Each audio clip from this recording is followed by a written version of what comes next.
Everyone It at that truly is table a thought lovely Elena home. Vance was just a housewife. She She has let them hosted think this it. event beautifully. "Know your Just place, Elena," Marcus Sterling said. He slid the Know your divorce place, papers toward Elena. her over candlelight. Chloe Adams laughed. She admired the stolen diamond ring on her finger. 7 relatives watched in silence. Elena Vance signed the papers without a word, calm, steady, unreadable. Here is what none of them knew. The quiet woman folding cheap boxes in that driveway had spent 3 months studying corporate law. She learned it from a rented library terminal. She memorized signature rules buried inside a company's own bylaws. She taught herself network access from secondhand books, $4 each. Marcus Sterling married a stranger to celebrate his own victory. He never learned who Elena Vance really was. Not until 300 guests watched her prove it live on a screen he paid for himself. Watch the hubris. He just handed over his entire empire. Let's see the trap snap shut. The candles on the dining table burned low, throwing gold light across 11 place settings. Marcus Sterling stood at the head of the table, a folder in one hand and his gold pen in the other. He set the folder down in front of Elena Vance. "Know your place, Elena," Marcus Sterling said. Elena Vance did not move. She looked at the folder. She looked at the pen. 7 people watched from their seats, forks frozen halfway to their mouths, and not one of them said a word. Chloe Adams laughed softly from beside him, admiring the stolen diamond ring on her finger. He had no idea what that silence was about to cost him. Elena Vance was 34 years old, a homemaker who had spent 10 years managing this house, this family, and every account tied to both. Her cardigan was soft from too many washes.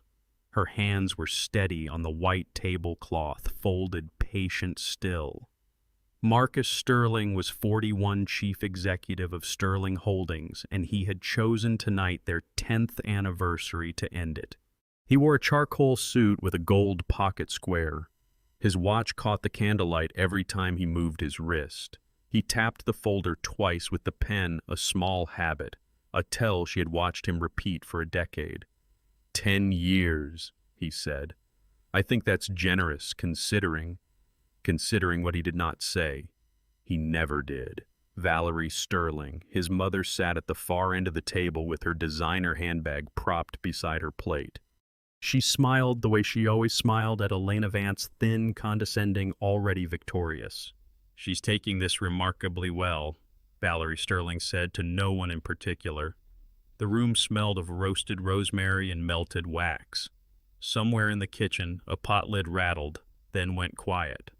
Elena Vance did not answer Valerie. She did not answer Marcus. She reached for her water glass instead and drank and set it back down without a sound. Chloe Adams leaned into Marcus, her stolen ring catching the light. 10 years Elena Vance had called this woman her best friend. 10 years of birthdays, of late-night calls, of borrowed sugar and borrowed secrets. None of that mattered now. Chloe Adams looked at Elena Vance the way a person looks at furniture they are about to replace. "You could at least say something," Chloe Adams said. "This silence is a little dramatic, don't you think?" Elena Vance still did not answer. Marcus Sterling opened the folder himself, since she would not. Divorce papers drafted, notarized, waiting only for her signature. He slid them across the table, past the untouched dessert plates, past the anniversary candle no one had lit. "Sign it," he said. "Tonight. I'd rather not drag this into the new year." The new year. 6 weeks away. He was already planning a wedding, she realized, somewhere in the calm center of her mind that refused to break. 6 weeks to plan a wedding meant this had been decided months ago, long before tonight. Long before the candles or the dinner or the 7 witnesses arranged like an audience. Elena Vance looked at the pen in his hand. Not the papers. The pen. It was gold, engraved, a gift from his father the year he made partner. He carried it everywhere. He signed contracts with it, checks with it, once even a napkin at a charity gala because a photographer asked him to. Marcus Sterling loved that pen the way other men loved cars or watches. It was proof of something to him, proof that he had arrived. "You have nothing to say," Marcus Sterling said. It was not a question. She had a great deal to say. She said none of it. Valerie Sterling shifted in her chair, the leather creaking under her. She dabbed her mouth with a napkin, slow theatrical, savoring the moment the way she savored expensive wine. Elena Vance had learned over 10 years exactly what that posture meant. Valerie Sterling was here to watch. Nothing more. She would not help. She would not intervene. She existed in this family purely as an audience for other people's cruelty. The clock on the mantel read 9:47. Elena Vance would remember that later, the exact minute the marriage legally ended, though the ink was still an hour away. "Elena," Chloe Adams said, again softer now, almost gentle, the way you'd speak to a child or a dog. "It's just paperwork." Just paperwork. 10 years reduced to a phrase meant to comfort her. Elena Vance reached across the table, not for the papers, for the pen. Marcus Sterling handed it to her without thinking, already turning to say something to his mother, already moving past this moment toward the rest of his evening. He did not watch her hand close around it. He did not see the way her fingers found the exact weight of it, the exact balance, the way a person memorizes something they intend to use again. She signed. Her signature was calm, unhurried, complete in every line but one. Marcus Sterling did not check. Gregory Vance, his own lawyer and Elena's cousin by marriage, did not check either, already reaching for his wine glass to toast the end of an inconvenience. No one at that table thought to look closely at a housewife's signature. No one thought there was anything left in her worth watching. Elena Vance set the pen down beside the folder, exactly where it had been. She did not cry. She did not raise her voice. She folded her hands again, the same patient fold, the same still posture she had held since she sat down. 7 witnesses had come expecting tears, or pleading, or some small collapse they could describe later at other dinner parties. What they got instead was silence, complete and unreadable, and none of them understood that the silence was the most dangerous thing in the room. Marcus Sterling raised his glass. "To new beginnings," he said, and Chloe Adams laughed, and Valerie Sterling smiled her thin smile, and the candles burned lower still. He had just handed his wife a weapon he didn't know existed. He would not understand what he had done until it was far too late to take it back. 3 days later, Elena Vance stood in the bedroom she had decorated herself, folding her clothes into cardboard boxes that still smelled faintly of the grocery store where she'd found them. Chloe Adams had insisted on cheap boxes. Nothing torn from a moving company, nothing with handles, nothing that made this look like a normal move instead of what it actually was. Valerie Sterling sat in the reading chair by the window, sipping coffee from a cup that wasn't hers, watching. "Fold faster," Valerie Sterling said. "The movers for Chloe's things arrive at noon." Elena Vance folded a sweater. She set it in the box. She reached for the next one. The house was 4,200 square feet, custom-built 6 years ago on a lot Elena Vance had chosen. Herself walked 17 times before construction even began. She had picked the tile in the kitchen. She had chosen the exact shade of white for the trim, a color called Swiss coffee, that had taken 3 sample cans to get right. None of that mattered now. Ownership, it turned out, was a matter of paperwork, and paperwork belonged to Marcus Sterling. A truck pulled into the driveway at 10:15. Elena Vance heard it before she saw it, the low rumble of an engine, then the sharp double knock of a delivery driver against the front door. Valerie Sterling rose from the chair without hurrying and went to let them in. Chloe Adams arrived 20 minutes later in a black car with tinted windows. She walked through the front door, already narrating. "The dining room needs to go, obviously," Chloe Adams said to no one, to everyone. "Too traditional. I'm thinking something brighter." something that actually reflects who lives here now. Elena Vance stood at the top of the stairs with a box in her arms. Chloe Adams looked up at her unbothered, almost amused. "Oh, good, you're almost done," Chloe Adams said. "The movers need the master closet by 1. The master closet. Elena Vance's closet. Her wedding dress still hung in the back of it, preserved in plastic, untouched for a decade.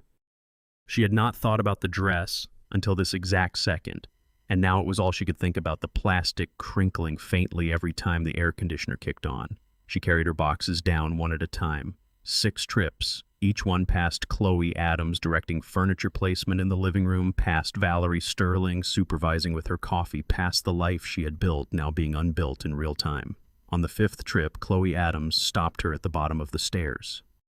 "Can I say something?" Chloe Adams said. "I actually feel for you. I do. But you have to admit you two hadn't been happy in years. This is almost a mercy." Elena Vance did not set the box down. She did not raise her voice. She looked at Chloe Adams the way she'd looked at the pen 3 nights ago, calm, measured, entirely unreadable. "Is the ring comfortable?" Elena Vance said.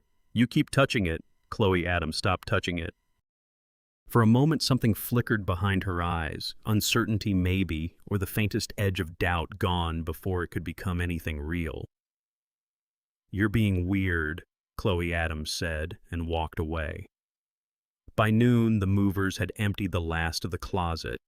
By 1, Elena Vance's furniture sat stacked in a rented storage unit 20 minutes away, tagged, numbered, indistinguishable from a stranger's belongings.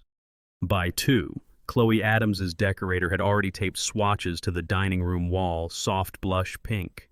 Nothing like the warm cream Elena Vance had chosen years ago.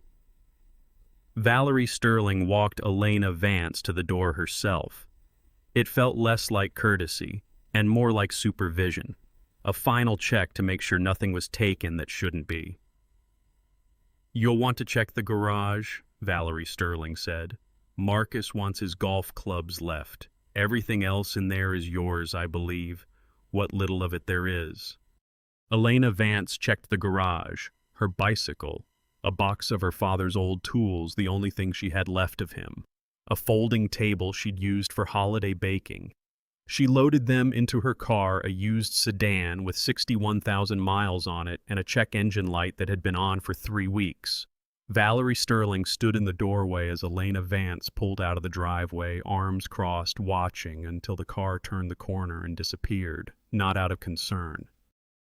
Out of certainty that the show was over and she wanted to see it end, Elena Vance drove 11 minutes to the storage facility. She parked. She sat in the car for a long moment, engine off, hands on the wheel, listening to it tick as it cooled. She was not thinking about the house. She was not thinking about the dress still hanging in a closet that wasn't hers anymore. She was thinking about the pen and the missing initial on the signature page and the folder of financial records she had spent 3 nights ago quietly memorizing before Marcus Sterling ever noticed his safe had been touched. They thought they had taken everything from her. Cheap boxes, a storage unit, a house with her name nowhere on the deed anymore. They had no idea what she still had tucked into the lining of her purse, small enough to fit in the palm of one hand and worth more than the house itself. The study smelled of leather and old cigars, a room Marcus Sterling had inherited along with the house's original blueprints. Gregory Vance sat in the corner chair, briefcase open on his knees, sweat already beading along his hairline, though the room was cool. "We need her signature on the holding company waiver," Gregory Vance said. "Today. Before her lawyer starts asking questions we don't want asked." Marcus Sterling stood behind the desk, tapping his gold pen twice against a folder, the same small habit, the same rhythm he'd repeated for years.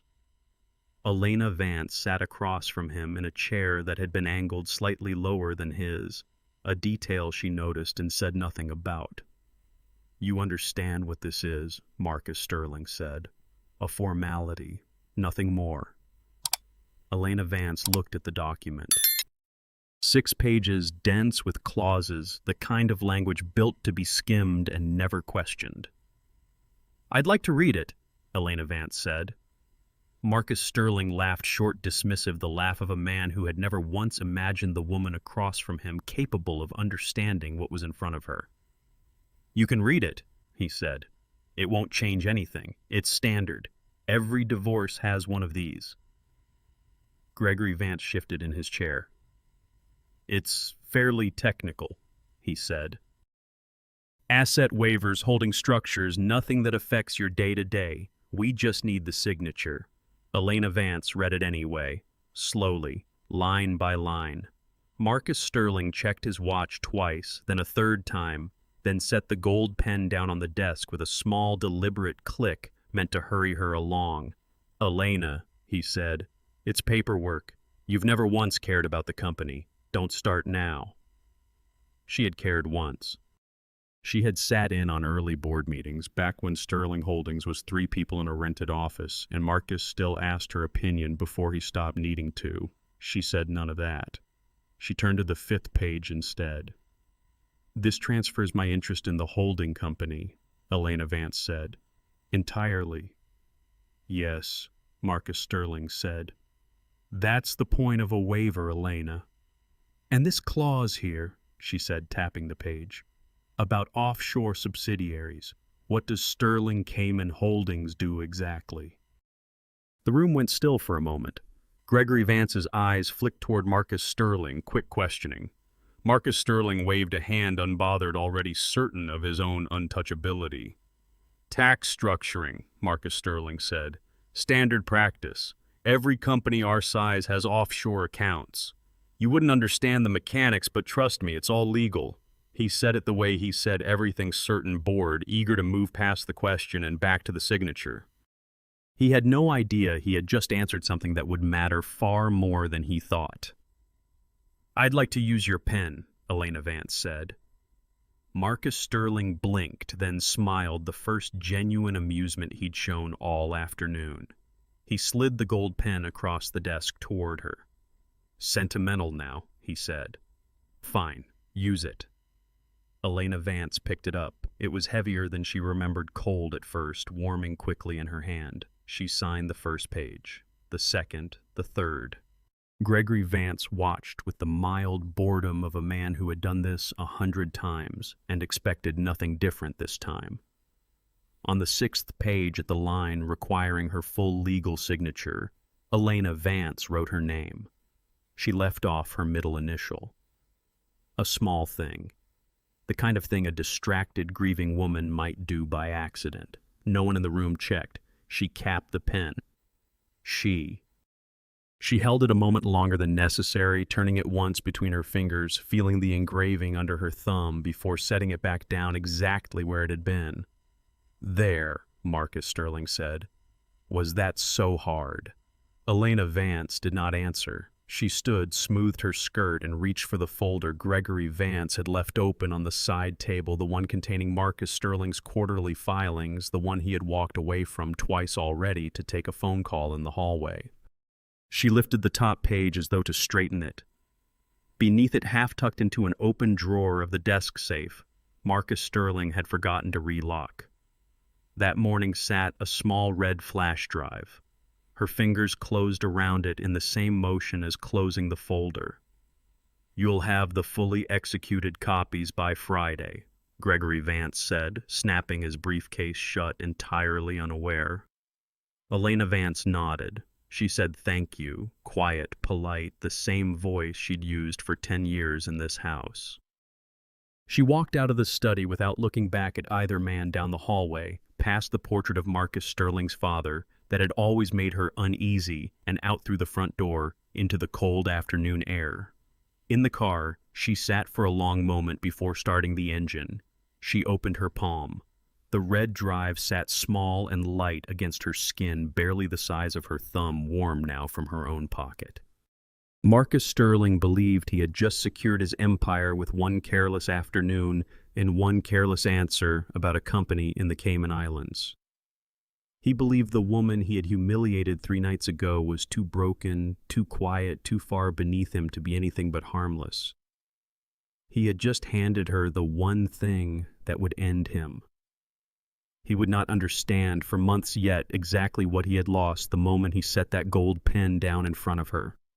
The apartment was 480 square feet above a laundromat, heated by a radiator that clicked and groaned more than it warmed. Elena Vance had lived here for 6 weeks now, long enough for the smell of stale coffee and dryer sheets from downstairs to feel almost familiar. Her laptop sat open on a card table that doubled as a desk, a dining table, and on nights like this one, a place to rest her forehead when her eyes burned too badly to keep reading. It was 11:40 at night. She had been awake since 5 that morning. 3 declined cards sat folded in her coat pocket, receipts from the grocery store where the cashier had looked at her with something between pity and impatience while a line formed behind her. Marcus Sterling had frozen the joint accounts 2 weeks after the signing, quietly without warning. The same week, Chloe Adams posted photos of a $340,000 engagement party online. Elena Vance had not called him about the accounts. She had not called anyone. She had taken the red drive to a public library across town, plugged it into a rented terminal, and started reading. What she found took her 3 nights to fully understand. Sterling Cayman Holdings was not, as Marcus had claimed, a standard tax structure. It routed client investment funds through 4 shell companies before returning a fraction of them to the original accounts, skimming the difference into accounts registered under Gregory Vance's name and 2 others she didn't recognize yet. $4,200,000 moved through the structure in the last 18 months alone. $11,300 sat in her own checking account the week Marcus froze it. She had written both numbers on a sticky note above her desk side by side and left them there. Her father's tools sat in a box by the door, untouched since the move. She had thought more than once about selling them. She had not done it yet. The radiator clicked again. Elena Vance rubbed her eyes and kept reading. Corporate bylaws were not exciting reading, not the way people imagined when they pictured a woman plotting revenge. Most of it was tedious. Section headers, cross-references, clauses that repeated themselves in slightly different language for pages at a time.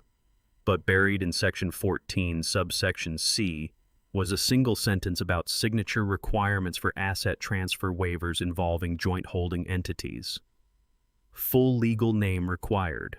Middle initial included where applicable on record. She had read it 4 times before she let herself believe it. Her signature, the one she had given Marcus Sterling in his study 3 weeks ago, was missing exactly that. A small thing. An accident anyone would assume if anyone ever looked closely enough to notice. No one had looked. No one would think to look, not at a housewife's signature on page 6 of a document she'd been told not to worry about. If the waiver was invalid, so was the transfer. Elena Vance did not smile. She sat very still, instead staring at the sentence on the screen, feeling something settle into place that had been loose and uncertain since the night of the anniversary dinner. She was not a lawyer. She had never claimed to be. But her father had been one briefly before he left the practice to run a small hardware store instead, and some of what he'd taught her at the kitchen table 20 years ago had stayed with her longer than she'd realized. Contracts fail on small things, he used to say, not the big dramatic mistakes. The small ones, the ones nobody bothers to check. She closed the laptop just after 1 in the morning. She did not sleep. She lay on the narrow mattress in the dark, listening to the radiator running the numbers again in her head. $4,200,000 moved through shell companies. $11,300 left in an account that used to hold 10 times that. 2 facts side by side, one small and personal, one enormous and criminal, both true at the same time. The next morning she opened her laptop again before the coffee had finished brewing. This time she was not reading bylaws. She was searching for something else entirely. A wedding venue website, glossy and expensive, with a page dedicated to vendors.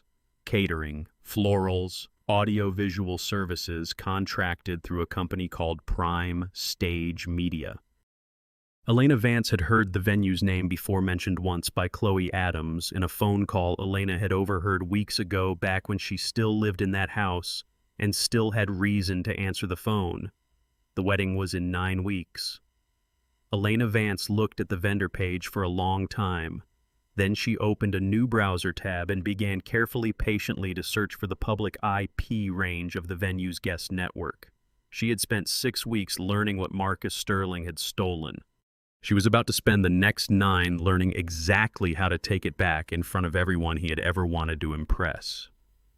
Chloe Adams posted a new photo every few days now, each one more elaborate than the last. A cake tasting at a hotel that charged $600 an hour for the private room. A dress fitting captioned with 3 champagne emojis and the words, "Future Mrs. Sterling can't even."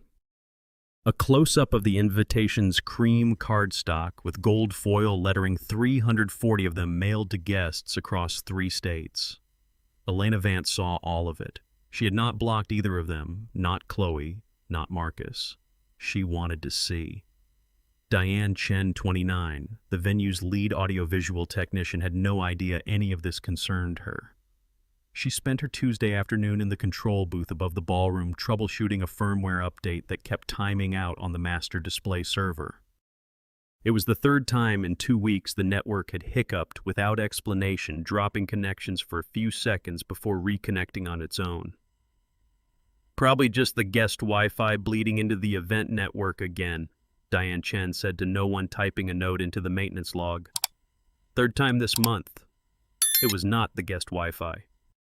Elena Vance worked from the library most days now, sometimes from a coffee shop 2 blocks from her apartment where the Wi-Fi was faster than her own, and nobody asked why the same quiet woman came in every afternoon with the same laptop and left just before closing. She had spent 4 nights mapping the venue's network architecture from the outside, patient, careful, never pushing hard enough to trigger an alert, only ever probing the edges. She found the gap on a Thursday. A vendor login panel for the AV system, still using a default password. Nobody had bothered to change since the equipment was installed 2 years earlier. It took her 11 minutes to get in. It took her another 43 to make sure no one would notice she had. She did not touch anything that first night. She only watched. The wedding was scheduled for the last Saturday in April. 300 guests, a 5-tier cake and a toast planned for exactly the midpoint of the reception, timed to the minute by a wedding planner named on the venue's public event schedule. Elena Vance read through the run-of-show document twice. The toast would happen at 7:30 sharp. The main display screens, the ones behind the head table, would be running a looping slideshow of engagement photos until then. She began writing the override sequence the following week. It was slow work. She was not by trade a programmer. What she had was patience, a library card, and a stack of secondhand books on network security she'd bought used for $4 each from a bin outside a bookstore 3 blocks from her apartment. She taught herself in pieces late at night, the radiator clicking beside her, the numbers on her sticky note still watching from above the desk. $4,200,000, $11,300. By the 2nd week, she could trigger the display remotely from a test file. By the 3rd, she could time it. By the 4th, she had built something that would sit dormant inside the venue system, invisible, waiting for a single signal from her phone. Diane Chen noticed the network dip again on a Wednesday morning, 4 seconds this time gone before she could pull the logs. "Weird," Diane Chen said, frowning at the readout. She flagged it for IT. IT never called back. The wedding was 3 weeks away, and everyone had bigger things to worry about than a network blip that fixed itself. Elena Vance sat in the coffee shop that same afternoon, watching Chloe Adams post a new photo, the 2 of them cutting a sample cake, laughing, utterly unaware that somewhere across the city, a woman they had stripped bare was quietly rebuilding herself out of code and patience. She thought about the pen sometimes late at night, the exact weight of it in her hand. The small click it made against the desk when Marcus set it down. Certain careless, the sound of a man who had never once considered that the woman across from him might be listening. She thought about her father, too. Contracts fail on small things he'd told her 20 years ago at a kitchen table that no longer existed. Nobody bothers to check the small things. Neither Marcus Sterling nor anyone helping him plan his $600,000 wedding had bothered to check who still had back-end access to their vendor's AV system. Neither had bothered to ask why the network kept hiccuping for a few seconds every so often, always late at night, always gone before anyone could trace it. By the end of the 4th week, the override was complete. Elena Vance tested it one final time alone in her apartment, phone in hand, watching a private test stream she'd set up to mirror the venue's display feed. She pressed the button. The feed flickered, held, then displayed exactly what she had built it to display: clean, instant, undeniable. She closed the laptop. Outside, the radiator clicked once and went quiet. Every lock she needed had been quietly picked. Every door that mattered now opened at the press of a single button, and no one standing in that ballroom on the last Saturday in April would see it coming until the moment it was already too late. No one expected such cruelty. Marcus drained her joint accounts to zero, completely stripping her of basic necessities, while spending millions on a lavish wedding for his new bride. If that were me, the sheer betrayal of watching them flaunt stolen wealth would be crushing. Imagine enduring that profound disrespect while quietly holding the ultimate trump card. Unbelievable arrogance always falls. The Ashford Grand Ballroom smelled of white roses and warm candle wax. 300 guests moving between round tables draped in ivory linen, waiters weaving through with trays of champagne that cost $180 a bottle. String music drifted from the corners, soft, unhurried, the sound of money that had never once had to worry about itself. Elena Vance stood near the back entrance in a plain navy dress, the same one she'd worn to her mother's funeral 6 years ago. She had not been invited. She had not needed to be. A woman in a simple dress standing quietly near the doors drew almost no attention in a room built to be looked at. Almost none. Valerie Sterling saw her first. She was crossing the room toward the bar when she stopped mid-step, her eyes narrowing, her mouth curling into something between disbelief and disgust. "Is that," Valerie Sterling said to the woman beside her, not bothering to lower her voice, "Elena?" The woman beside her turned, looked, and turned back with the particular delight of someone who has just been handed gossip they didn't earn. Valerie Sterling did not wait for confirmation. She was already moving, weaving between tables, her designer handbag knocking against a chair she didn't bother to apologize to. Marcus Sterling found out 30 seconds later. He was at the head table when Valerie Sterling leaned down and said something into his ear, sharp, urgent, her hand gripping his shoulder. Elena Vance watched his face change from across the room. Confusion first, then something colder. He set down his champagne glass, said a word to Chloe Adams beside him, and rose. The music kept playing. Most of the guests had no idea anything was wrong. That was the thing about wealth, Elena Vance thought, standing perfectly still near the doors. It insulated people from noticing cruelty happening 30 feet away. Marcus Sterling crossed the ballroom with Chloe Adams beside him, her dress trailing behind her, silver and beaded, worth more than the car Elena Vance now drove. Valerie Sterling followed a step behind, arms crossed, already smiling the way she smiled whenever she expected to enjoy what came next. "What are you doing here?" Marcus Sterling said. Not a greeting, not even really a question. "I wasn't invited," Elena Vance said. "I know."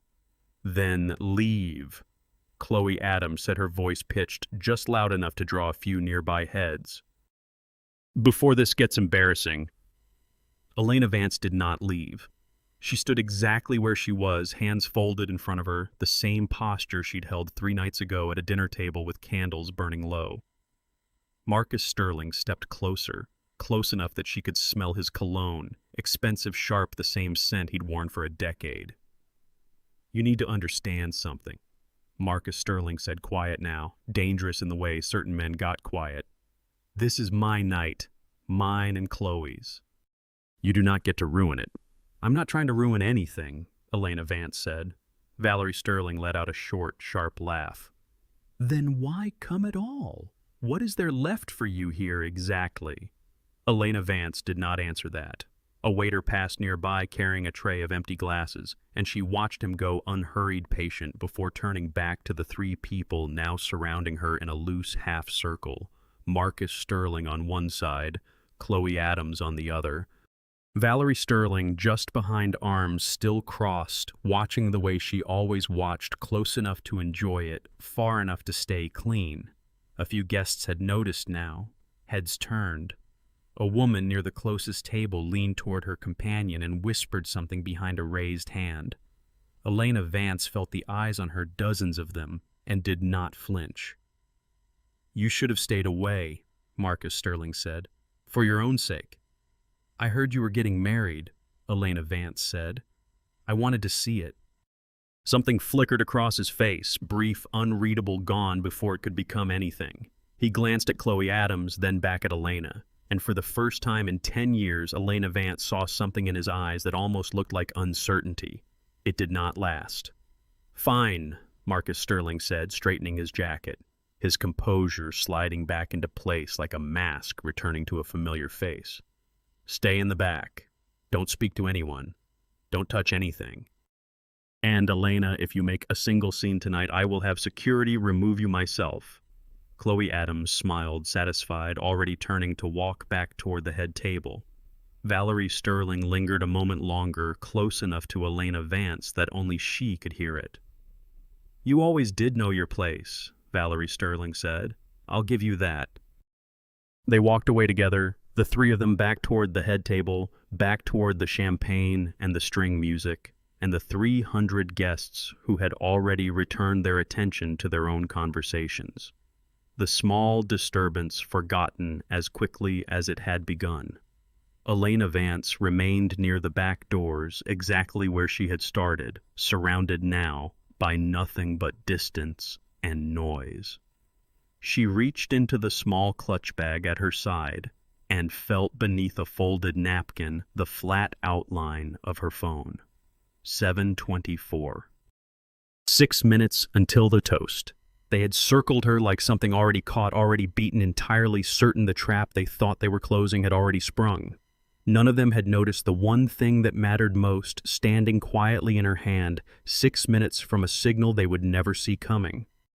The crowd near the head table had thickened by the time Marcus Sterling and Chloe Adams made their way back toward Elena Vance, drinks in hand, expressions arranged into something practiced and pleasant for anyone watching from a distance. Up close, neither of them bothered with pleasant. Still here, Chloe Adams said. I was hoping you'd have some dignity left. Elena Vance said nothing. 6 minutes had become 4 now, then 3. The number ticking down somewhere in the back of her mind while the rest of her stayed perfectly still. Marcus Sterling looked at her the way he'd looked at her 3 months ago, across a dinner table, bored, superior, already finished with whatever this conversation was before it started. You know what your problem always was, Elena? He said. You never understood what you were worth, which to be fair wasn't much. Valerie Sterling drifted closer, drawn to the moment. The way she was always drawn to moments like this. Arms crossed, lips curved into something that wasn't quite a smile. Careful, Valerie Sterling said, though nothing in her voice suggested she meant it. Chloe Adams tilted her glass slow, deliberate, and let the champagne inside it spill across the toe of Elena Vance's shoe. Cold, then wet, then nothing. Elena Vance did not look down. Oops, Chloe Adams said. You're an embarrassment, Marcus Sterling said, quieter now, close enough that only the three of them could hear it. Standing here in that dress at my wedding, like anyone still cares what happens to you. Elena Vance felt the champagne soaking into the seam of her shoe, cold against her ankle. She did not move her foot. She did not look down at it. She looked at Marcus Sterling instead, steady, unreadable, the same way she had looked at him the night he handed her divorce papers over candlelight. You're trash, Chloe Adams said. You always were. I just took what you were too weak to keep. Somewhere behind Elena Vance, a part of her, small and old and tired, wanted to believe that. 10 years of being told she was less than what she was had left a groove worn deep enough that some nights alone in the cold apartment above the laundromat, she wondered if they might be right. If a person could be loved and discarded so easily, maybe there had never been much to love in the first place. She did not let that thought reach her face. Valerie Sterling stepped in close enough to look Elena Vance directly in the eyes, savoring this, the way she savored everything that confirmed what she'd always believed about the woman her son had married beneath his station. "No tears," Valerie Sterling said. "How disappointing." Elena Vance's hand tightened once around the clutch at her side. Still. Her phone sat inside it, screen dark, waiting. She thought of her father's hardware store, the smell of sawdust and machine oil, the kitchen table where he taught her that small things break large ones. She thought of the pen, the missing initial, the red drive, the nights spent teaching herself code from secondhand books bought for $4 each. None of that showed on her face. None of it needed to. "Nothing to say," Marcus Sterling said. "As usual." He straightened his jacket, satisfied, already turning away, already certain the moment was over, and he had won it the way he won everything, decisively, cruelly, without a second thought for what he was leaving behind him. Chloe Adams laughed soft and bright and looped her arm through his. "Come on," she said. "Let's go make our toast. I want everyone to see how happy we are." Valerie Sterling lingered a moment longer, eyes moving once more over Elena Vance, over the champagne still darkening the toe of her shoe, over the plain navy dress, and the folded hands, and the perfect, maddening stillness that had not cracked once in 3 months. "Some people," Valerie Sterling said, almost to herself, "never learn." She turned and followed the other two back toward the head table, her heels clicking against the marble floor, each step a small, satisfied punctuation mark on a night she believed was already decided. Elena Vance stood alone near the back doors. The music swelled somewhere behind her, warm and bright and utterly indifferent to what had just happened 30 feet from the dance floor. A waiter passed with a tray of empty glasses and did not look at her twice. Her shoe was cold. Her ankle was cold. Something in her chest had gone very quiet, quieter than it had been even 3 months ago when the papers first landed in front of her over candlelight. She did not know, standing there, whether what came next would be enough. She had built it carefully, tested it twice, trusted it as much as a person could trust a thing built alone in a cold apartment at 1 a.m. But trust and certainty were not the same. And for one long moment, watching Marcus Sterling climb the small stage toward the microphone, she felt the old fear rise in her, sharp and familiar, the fear that she had spent 3 months building a weapon that would fire blank. She opened the clutch. 2 minutes. Marcus Sterling reached the microphone, tapped it twice, and smiled out at the room full of people who had never once bothered to ask what happened to the woman he used to call his wife. He smiled as he walked toward the stage, certain he had already won every battle worth winning tonight, entirely unaware that the woman he'd just called worthless was holding in one closed hand the only thing in that room that still mattered. Marcus Sterling stood at the microphone with a champagne glass raised. The ballroom lights dimmed just enough to make the screens behind him glow bright against the dark. 3 months ago, he said, I asked the most incredible woman I know to marry me. Applause rippled through the room, warm, easy, 300 people leaning into a moment they'd paid nothing for and expected everything from. Chloe Adams stood beside him at the head table, glowing, her stolen ring catching the light every time she moved her hand. Elena Vance pressed the button on her phone. For half a second, nothing happened. The screens behind Marcus Sterling continued their loop of engagement photos, soft focus, and golden, his arm around Chloe Adams on a beach somewhere expensive. Then the screens went black. A murmur rose through the crowd, small at first, confused. Diane Chen, seated near the control booth with a plate of untouched cake, looked up sharply at her console. Her fingers moved across the board, fast, useless. The system had already left her hands. The screens came back red, not a color choice. A banking feed, live unmistakable numbers scrolling downward in real time. Sterling Holdings operating account, $2,847,331. Then $1,900,004. Then falling faster, the digits blurring as an automated transfer routine Elena Vance had triggered, along with everything else, drained the account in full view of 300 wedding guests. "What is this?" someone said from a table near the front. Marcus Sterling turned to look at the screen behind him. His champagne glass stopped halfway to his mouth. The feed changed again. Documents this time, scanned pages, bank letterhead from a branch in Georgetown, Cayman Islands. Sterling Cayman Holdings, Client Investment Trust Fund. And beneath it, a signature. His signature on a transfer authorization routing $4,200,000 in client funds through 4 shell accounts before returning a fraction to the original investors. Gregory Vance stood up so fast his chair fell backward. Valerie Sterling's hand went to her mouth. The color drained from her face like someone had pulled a plug, leaving her the gray of old concrete under the ballroom lights. "Turn it off," Marcus Sterling said to no one, to everyone, his voice cracking on the second word. "Someone turn this off." No one could. Diane Chen was already on her radio, already calling for IT, already being told there was nothing IT could do because the system wasn't malfunctioning. It was doing exactly what it had been told to do. The room went dead silent, the kind of silence that has weight pressing on 300 chests at once. Elena Vance stood near the back doors, exactly where she had stood all night, watching the screens with the same stillness she had carried through the entire wedding. Champagne still dampened the toe of her shoe. She did not smile. She did not move closer. She simply watched. The documents kept scrolling.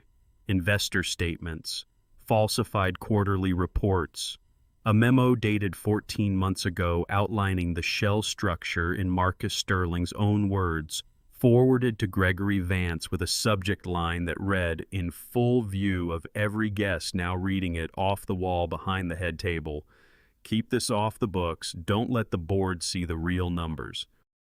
"This is fake," Marcus Sterling said louder, now turning in a slow circle to face the room.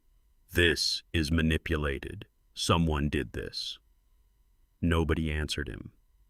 300 people sat frozen in their chairs, phones already rising, already recording, already capturing the exact moment a man's empire came apart on a screen he had paid for himself. Elena Vance felt the flat outline of the phone still warm in her palm. Loop closed. The red drive from his study. The bylaws about signature requirements she had read 4 times in a cold apartment above a laundromat. The network she had learned to move through, patient, careful, one gap at a time for 3 months, while he planned a wedding he believed would be the greatest night of his new life. The screen flickered once more, and beneath the falling numbers a single line of text appeared, plain, unadorned, the only sentence Elena Vance had chosen to write herself into the entire display. Sterling Holdings Client Trust, 43 below required reserves, 300 above the legal threshold for fraudulent transfer under state code, filed with the SEC this morning. Someone near the back of the room gasped audibly. A woman at table 12 dropped her fork. Marcus Sterling turned toward Elena Vance for the first time since the screens had changed, searching the crowd, the back doors, the shadows near the exit, until his eyes finally found her standing exactly where she had stood all night. He said nothing. There was, for the first time in 10 years, nothing left for him to say. The silence in the ballroom stretched on unbroken absolute, the sound of a man's entire fortune quietly turning to dust in front of everyone he had ever wanted to impress. Guests scattered within minutes, chairs scraping, heels clicking fast against marble phones held up the entire way to the doors. Somewhere near the entrance, a man in a dark suit was already speaking into an earpiece, requesting local police referencing SEC filings that had gone public 40 minutes earlier. Marcus Sterling did not run. He stood frozen at the microphone until his legs finally carried him down off the small stage, weaving through overturned chairs toward Elena Vance, his face the gray of wet cement under the ballroom lights. "Fix this," he said. "You'll fix this right now." Elena Vance did not step back. "There's nothing to fix," she said. "It's already filed." His hand shot out, gripping her wrist hard enough that she felt it in her teeth. For one long second, nothing in the room moved. 300 phones, still recording the string quartet, long since abandoned their instruments near the stage. Then his phone buzzed in his pocket. Then again, then a third time, rapid, insistent, each buzz another notification he didn't need to read to understand. His hand loosened. He looked down at his own phone screen, lit with alerts, account after account, freeze after freeze, and something in his face simply stopped working. He staggered back a step, then another. His knees found a chair and he sat hard, the sound of a man's legs giving out under him rather than any decision he made himself. Valerie Sterling stood a few feet away, trembling, her designer handbag hanging forgotten from one arm. She had not said a word since the screens changed. She did not say one now. Chloe Adams pushed through the scattering crowd, her beaded dress catching on a chair, her face streaked where mascara had already begun to run. "You knew about this," she said, not to Elena Vance, to Marcus Sterling, her voice climbing towards something raw and furious. "You told me everything was clean. You told me we'd have money for years." "Chloe," Marcus Sterling said, reaching for her. She stepped back from his hand the way a person steps back from a fire. "I am not going to prison for you," Chloe Adams said. She twisted the stolen ring off her finger, the one she had worn for months, admired in mirrors, flashed at every dinner, meant to remind Elena Vance exactly what she had lost. She threw it at him. It struck his chest and fell to the marble floor, skidding once, coming to rest near his shoe. Chloe Adams did not look back as she walked away through the wreckage of a wedding that had lasted less than an hour past its own beginning. Diane Chen came down from the control booth, slowly, still holding her radio, watching the scene below with an expression somewhere between shock and quiet understanding. She had spent 3 weeks flagging network glitches nobody upstairs cared enough to investigate. She had not known what they meant. She understood now. She caught Elena Vance's eye across the emptying ballroom and gave her a small private nod, the kind exchanged between two people who both know something the room hasn't fully caught up to yet. 2 officers arrived at 8:14, moving through the last of the fleeing guests, toward the head table, toward Marcus Sterling, still seated, still staring at his own phone as though the numbers might change if he looked long enough. "Marcus Sterling," one of them said, "we need you to come with us." He did not resist. He did not have the strength left to. Valerie Sterling watched her son led out through the same doors he had walked Elena Vance through, with pity in his eyes months earlier. And for the first time in a decade, she said nothing condescending at all. She simply stood trembling in the front row of a wedding that would never be finished. Gregory Vance was already gone, his briefcase left behind on his chair, his own phone no doubt ringing with calls from a lawyer of his own by now.